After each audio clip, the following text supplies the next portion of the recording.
جیسا کہ آپ تمام لوگوں کو پتا ہے کہ لبنان کے بارڈر کے قریب اسرائیلی سرحد کے اندر حزب اللہ نے اپنے فوجی خیمے لگا لیے ہیں اور وہاں پر اپنی جو فوجی پوزیشن ہے اس کو مضبوط کرتا ہوا حزب اللہ دکھائی دے رہا ہے، اور اسرائیل لگاتار حزب اللہ کو دھمکی دے رہا ہے کہ آپ اپنے یہ فوجی خیمے یہاں سے ہٹا لیں ورنہ ہم آپ کے اوپر اپنے حملے کر دیں گے، جس کے بعد حزب اللہ نے بھی اسرائیل کو دھمکی دی کہ آپ نے جو کچھ کرنا ہے کر لیں، ہم یہاں سے اپنے فوجی خیمے نہیں ہٹائیں گے۔ اتنا ہی نہیں، اسرائیل کے ایک اعلیٰ فوجی افسر نے یہاں تک کہہ دیا ہے کہ جو حزب اللہ ہے اس کے میزائل اور راکٹ واقعی اتنے خطرناک ہیں جتنا حزب اللہ دعویٰ کرتا ہے۔ اگر ہم حزب اللہ کے اوپر کارروائی کرتے ہیں ہمیں انہی خطرناک میزائلوں کا سامنا کرنا پڑ سکتا ہے۔ دوستو، آپ اپنی سکرین پر رپورٹ ملاحظہ کیجئے جس کے اوپر لکھا ہے کہ حزب اللہ صہیونی ریاست کے لیے اصلی خطرہ ہے۔ صہیونیوں کا اعتراف۔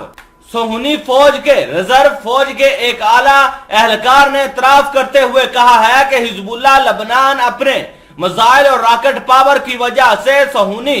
ریاست کے لیے واقعی اور اصلی خطرہ ہے۔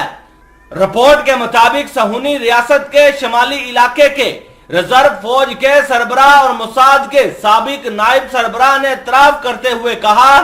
کہ حزب اللہ نے اپنے دیسوں اور ہزاروں میزائل اور راکٹوں سے صہیونی ریاست کے بہت وسیع علاقوں کو نشانے پر لے لیا ہے۔ اس سے پہلے صہیونی اخبار جیروسلم پوسٹ نے بھی انکشاف کرتے ہوئے کہا تھا کہ اکثر صہیونی فوج کے اعلیٰ افسران کا اس بات پر اتفاق ہے کہ حزب اللہ اپنے رضوان بریگیڈ اور 1.5 لاکھ میزائلوں کے ساتھ اسرائیل کے لیے سب سے بڑا خطرہ ہے۔ رپورٹ کے مطابق حزب اللہ نے صہیونی ریاست کی سرحد کے پاس اپنی فوجی مشق انجام دی تھی جس سے ساری صہیونی ریاست میں خوف و ہراساں کی فضا پیدا ہو گئی تھی، کیونکہ صہیونی میڈیا نے خبر دی تھی کہ حزب اللہ کی مشق میں جو میزائل دکھائے گئے ہیں وہ پن پوائنٹ ہیں، اور اس مشکل کی وجہ سے صہیونی سیکیورٹی اہلکار اور فوجی اداروں کی نیندیں حرام ہو گئی ہیں۔ صہیونی ریاست کے ٹی وی چینل 13 نے اپنی رپورٹ میں کہا کہ حزب اللہ نے اپنی مشق میں ڈائریکٹ فائر اینٹی آرم ہتھیار بختر بند گاڑیاں اور کئی طرح کے ڈرون طیاروں کی نمائش کی تھی۔ حزب اللہ کی ایگزٹ کونسل کے سربراہ ہاشم